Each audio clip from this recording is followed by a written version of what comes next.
Yo, yo, Tony D here with my top book. This right here is my top book as of now.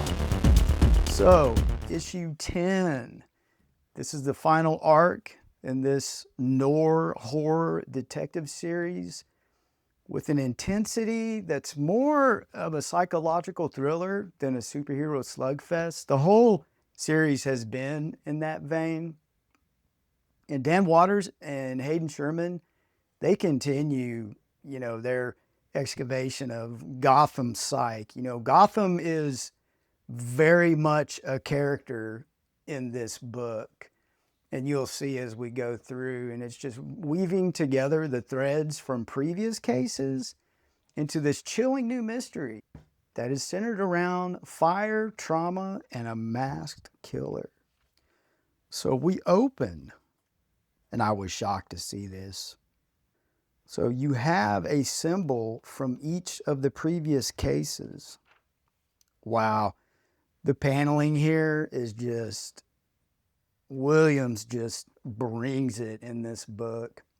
But our antagonist lights all the symbols of the past cases. And, fire can be interpreted as two different things, like an ending and a birth.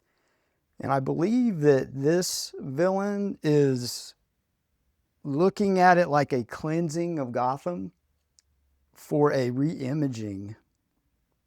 And you'll see more of that as we, dig into the story.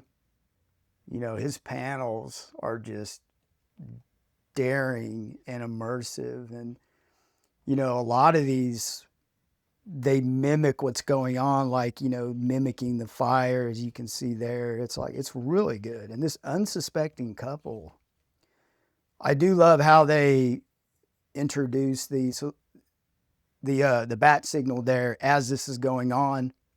He's in his third year of being Batman, so he's relatively fresh. And right there, man, like when I saw that, I was like, oh man. Because at first I thought Firefly. I mean, I think that's what a lot of Batman fans would think is, oh, we're dealing with Firefly. But nah, this is something else, and it's titled The Child of Fire, so very fitting.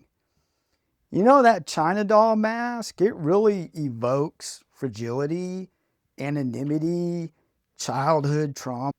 And I thought that was a very interesting contrast and an interesting piece to use with this character. It creates a very razor edge of a contrast as we go through. And this person's strong, whoever this is. Like, look at the paneling. Like, another example, the paneling mirrors like broken glass. So it's very cinematic, you're just caught up in the action when paneling pulls you in like that. I haven't seen that in a long time, where the paneling is very much like a standout point of the book. So Batman is recovering from his injuries from his previous case where he was shot in the back. Go figure. So here, boom, here we see Firefly. Man, yeah, that's what Firefly should look like.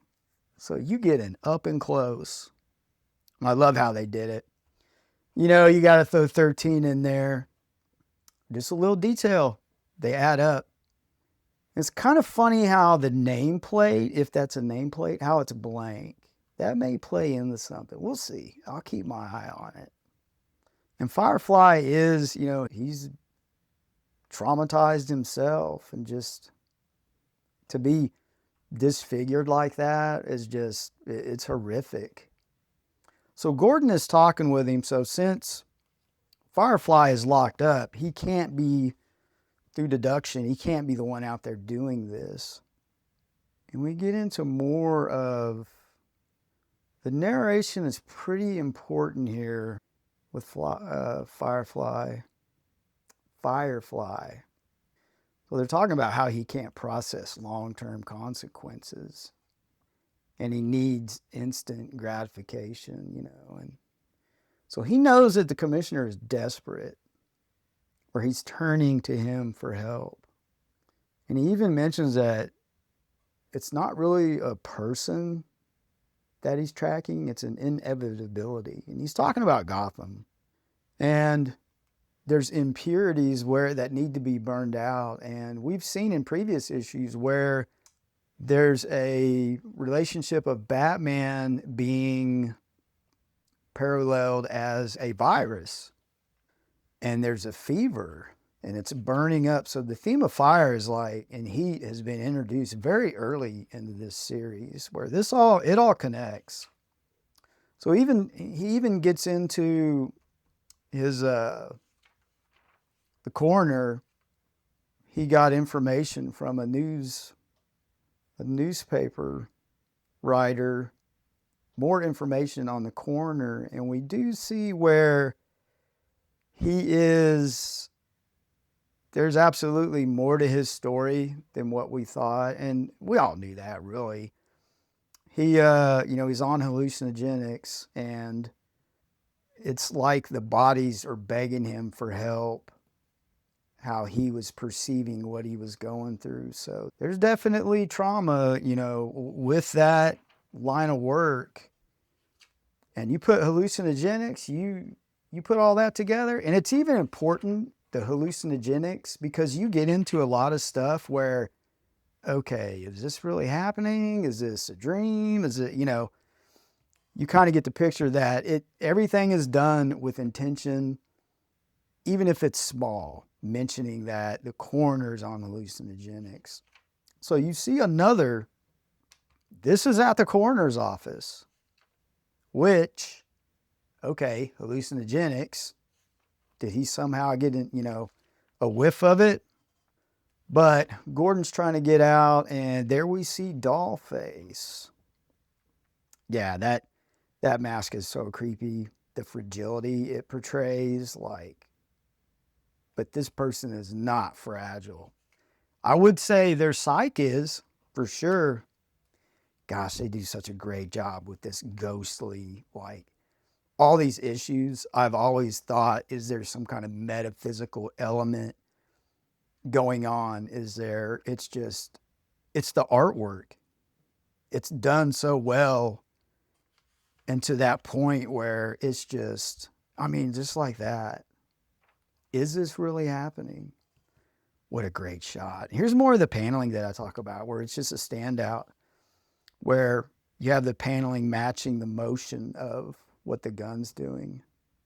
So Batman gets everyone out, man, saves the day. And here's more of the fever, he's talking about the city burning up, and with this fever, it's about to break. And our guy I love it when Batman gets that serious. Sherman using silhouettes and shadows and negative space. It's really genius. I haven't seen a book drawn like this in a long time, where the purpose matched the story so well. It's been a while. And just to evoke that metaphysical element that I'm always looking for, it's, you're being led around. That's powerful.